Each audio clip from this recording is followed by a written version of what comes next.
most people are familiar with some form of religion, spirituality, or beliefs and sure. this stuff.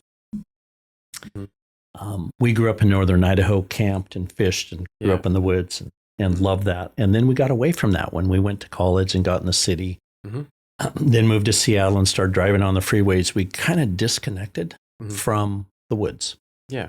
When we decided to go to Peru for our 25th wedding anniversary, which would have been in 2013, 2012, we started training for that. So we trained for a year. Oh, yeah. Primarily did the Chuckanut Mountain Range, Raptor Ridge, all that. Got into some good incline stuff, Oyster Dome. And both Andy and I recognized, wow, it was almost like on the boat. We think different when we're walking in the woods.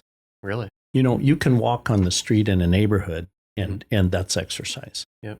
But you walk in the woods, you're now under this canopy of energy and life, the life cycle. Yep. I just love going up to Little Mountain and right now everything's frozen. So you got to be really mind your step is an understatement because everything's slippery, right? Yep. There's water in the ground everywhere, but eventually that will thaw.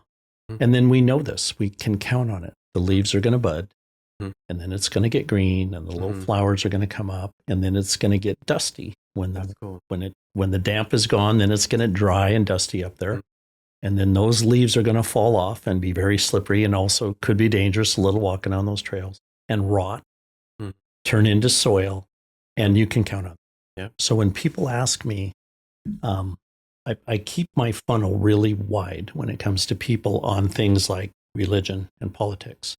And the reason why is because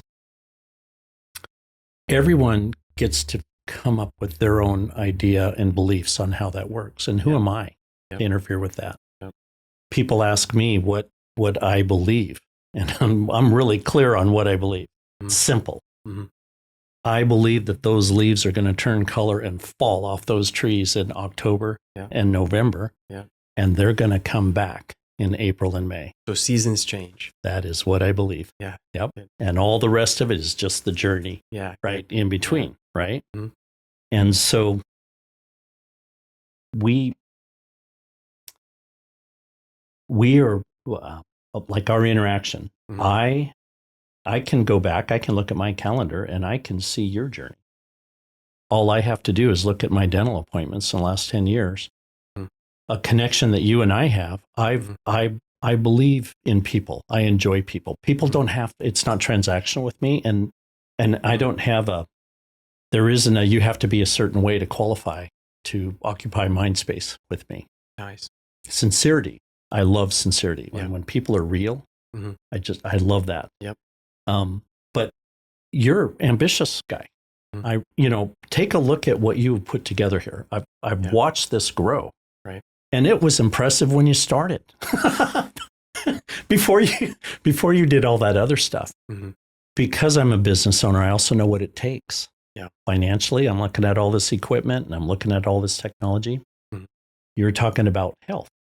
Now, there's a new thing that we're all dealing with now that I think is going to be very beneficial, could be problematic as well, and that's AI.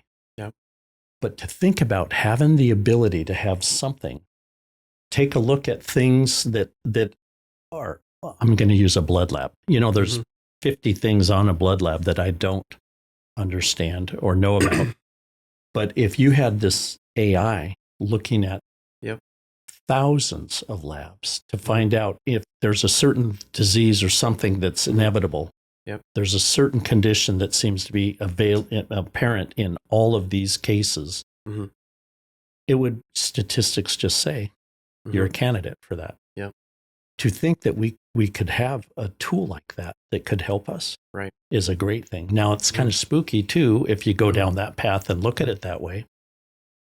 But if you could eliminate that and then say, and by the way, based on that genetic profile, you don't need to have as much health insurance the rest of your life as you have right now. We can predict that. So now there's a different rate system based on your genetic makeup. Would that be such a problem? That would make sense. In a world right now where we have people trying to figure out, what am I going to do? Pay my mortgage, pay my rent, pay my insurance, or Or buy these life-saving groceries. drugs that I need to take, Right. Right. So anyway, your journey and just the way you and Shannon put together your life, because you're both they're fun people to be around and talk with. Yeah. I Thanks. love that you've got this dental practice here, and I'm talking state of the art. Yeah. I mean, I'm thinking you just did 2 crowns. Finally, we got those silver fillings that might. Yeah. I'm looking at. I think I might have been in high school when those were put in. Probably, right? yeah. And those are out of my mouth now, and I'm thinking, and that all happened in a period of about maybe 3.5 hours. Yep. Wow, what a technology that is, right? And my teeth are not anything that I'm embarrassed about when I'm with people, right? That technology didn't exist.